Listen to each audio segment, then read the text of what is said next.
L'université Omar Bongo est dans une dynamique de coopération universitaire. À côté de la coopération avec les structures purement académiques, le volet culturel est également à l'honneur. Dans le cadre donc, de la formation professionnalisante de nos étudiants, avec le concours de la mission de coopération française, nous avons donc créé 2 masters.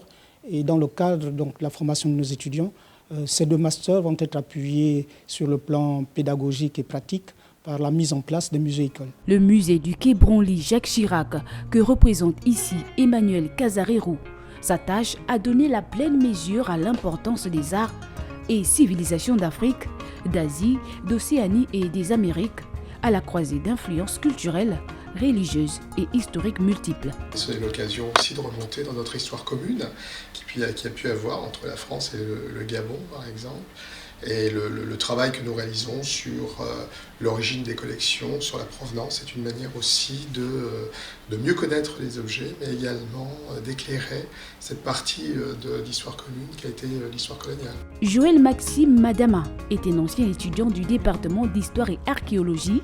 Aujourd'hui, il fait partie de la toute première cohorte des étudiants de master professionnel en muséologie et conservation du patrimoine. L'histoire étudie les peuples et que ce qui est dans le musée, c'est, comme je disais tantôt, c'est le patrimoine qui est le témoin du peuple, qui est le symbole, qui est l'identité du peuple. Donc, bien évidemment, l'histoire a un lien direct avec le musée. La visite du président du musée du quai Branly intervient quelques jours avant le lancement officiel des activités relatives à ce musée de recherche en cours de création. C'est des promotions de 15 étudiants tous les 2 ans qui vont sortir.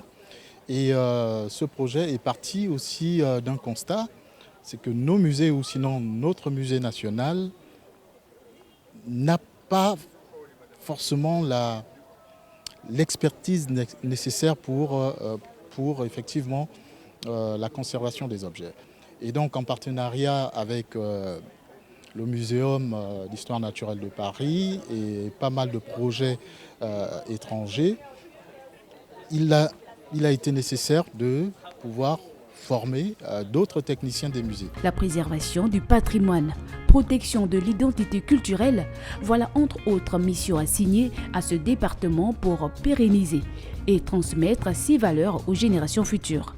Nous voulons justement que les Gabonais se forment dans cette problématique, dans toutes les problématiques liées au patrimoine, et qu'il est important que le musée ait aussi des cadres de haut niveau pour justement, au moment où nous parlons des questions de la restitution, de la circulation des biens, il faut qu'il y ait des étudiants qui soient réellement bien formés dans ces domaines de compétences.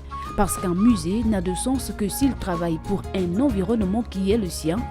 Les étudiants de ce nouveau master professionnel en conservation et valorisation des patrimoines muséologiques ont donc été invités à travailler à la mise en place d'un musée typiquement représentatif de la culture gabonaise, car, dit-on, le patrimoine culturel est le témoin de l'histoire vécue et symbole de l'identité.